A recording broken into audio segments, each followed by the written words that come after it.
We live in Tehachapi, California, in the mountains above the desert of Mojave and Bakersfield.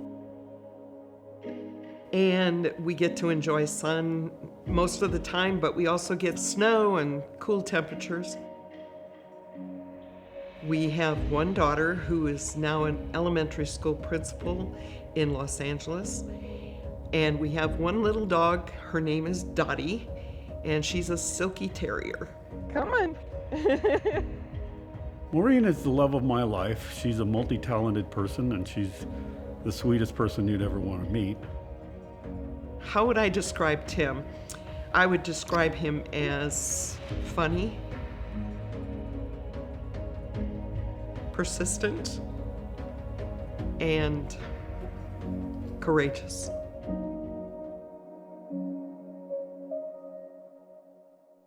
My name is Tim, and I have chronic lymphocytic leukemia, or CLL. Chronic lymphocytic leukemia, or CLL, is a low-grade, slow-growing type of lymphoma, one of the many non-Hodgkin lymphomas that can afflict humans.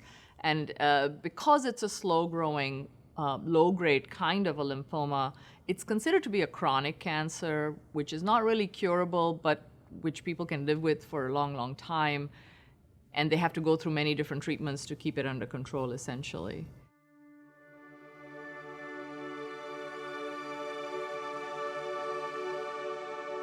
I was working installing shows on a new Disney cruise ship called the Dream back in 2010. And we were staying in Germany where they were building the ship. And one morning at breakfast, I got physically ill. But I never really got better for the rest of that trip. I was still less than full 100% for the rest of the job. We came back to Los Angeles and we went to various doctors and they would give me antibiotics and whatnot, and I would get better, but then I would get worse. Most patients, when they are diagnosed, will actually have no symptoms. It just shows up on a blood test that the white count is elevated, and majority of that white count in the blood turns out to be lymphocytes, which are the types of white cells that have developed this cancer. If there are symptoms, there are things like night sweats, weight loss that's unexplained, fevers, and severe fatigue can happen, enlarged lymph nodes, enlarged spleen. Those are the types of symptoms that patients can complain of, especially as the disease grows in bulk. Finally, I started having some swollen lymph nodes, and that led to my doctor saying, "You need to see an oncologist." And they finally took a biopsy and said, "You've got CLL, son."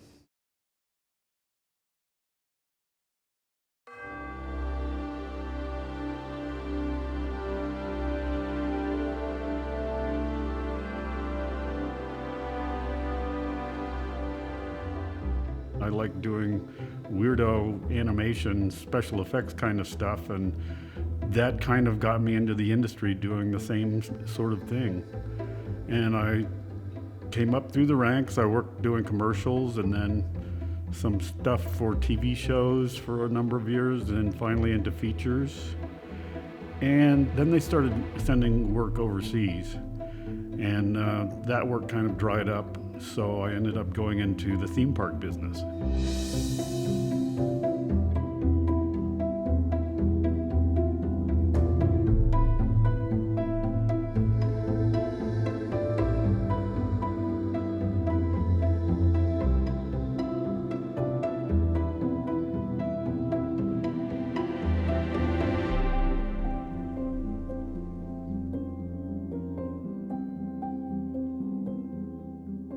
I was scared, panicky as anybody would be with a cancer diagnosis. I said, "Doc, how long have I got?" He said, "You're going to live a normal lifespan." I said, "Oh, really?" It turned out to be only part of the truth. The word cancer basically just instills such a fear in people, patients and families alike. There's a fear of the unknown. You don't know what's going to happen in days to come, months to come, years to come. I think just cancer in general is very anxiety provoking, and then something you have to live with forever can be, just a lifelong stress. CLL patients can live a long time, and they also can die quickly. It just depends on the flavor of the CLL you have. It turns out that the kind I've got is the second nastiest flavor of it. So it's been chasing me pretty much for the last 11 years.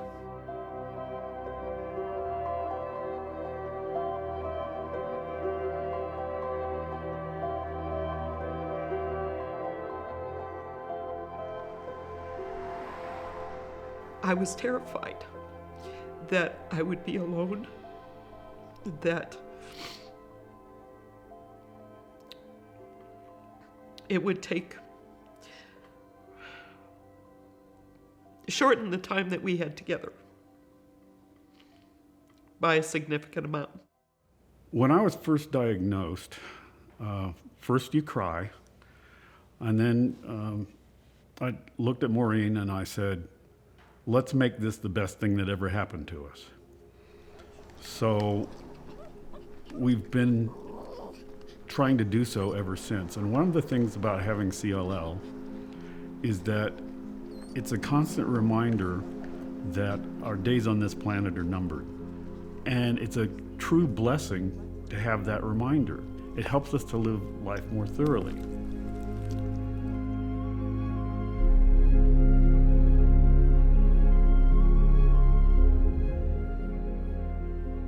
We are a little bit remiss in the medical field ourselves as physicians.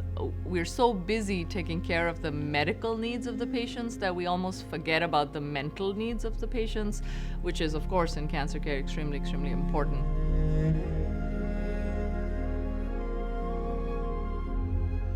The first year wasn't so bad because the chemo that he was getting, which was the standard at that time, was working. And by November of that year, 2011, he was cancer-free. Initially, I was really elated, satisfied, happy, because I would go in every week or every few weeks and get an infusion of drugs, and they made me better. And so things were pretty normal.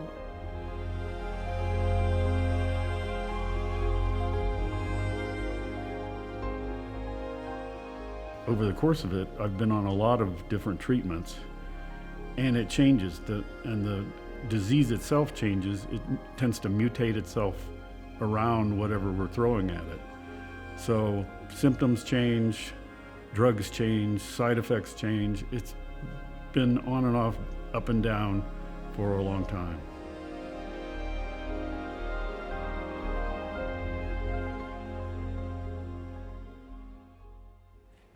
What you making? Making your favorite chocolate chip cookies. Ooh. My faith in the Lord Jesus Christ.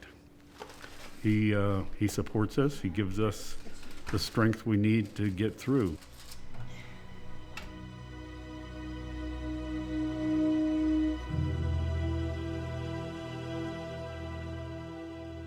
I have always heard and understood and have experienced the fact that clinical trials get you more intense and specialized care. Yes, it may be new and untried stuff, but yes, it might be also new and miraculous stuff. As in Tim's story, he has had the benefit of many, many, many treatments over the years that has come out of clinical trials and research that we do. I have to say that I've been through 10 treatments, 10 different regimens of drugs and other treatments. Of the 10, only 2 were available when I was first diagnosed. We've come so far with changing tracks from chemo to non-chemo drugs now, and our armamentarium keeps growing. So we've come a long, long way. He's in a remission, he's doing well, but he knows and his wife knows that within a year or 2, he's going to be dealing with it again. Nowadays, I'm kind of slowing down a bit, but we'll see what happens with the new treatment. It's a, excuse me,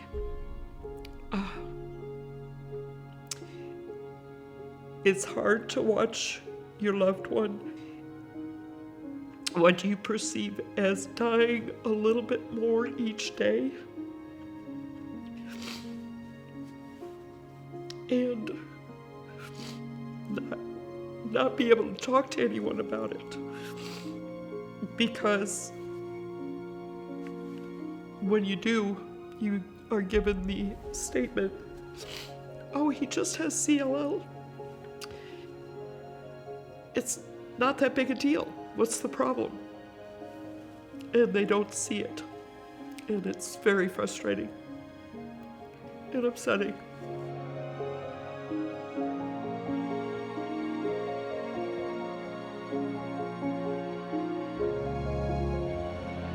So I think for patients like Tim, there's a lot more to look forward to. If they can just hang on enough that every year we have new stuff coming out, we can hopefully at some point in life find them a cure. Number one, enjoy each day to its fullest. Enjoy the time that you have.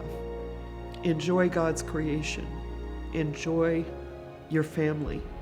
And spend as much time together doing those things that you love as possible.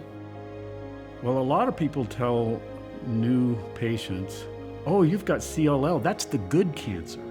And you just want to clobber those people. So I wouldn't say that to you. I would say you've got lots of hope. There's lots of new technologies coming online all the time. Get involved in a support group and find out about what your options are. You're going to live life and you're going to be okay.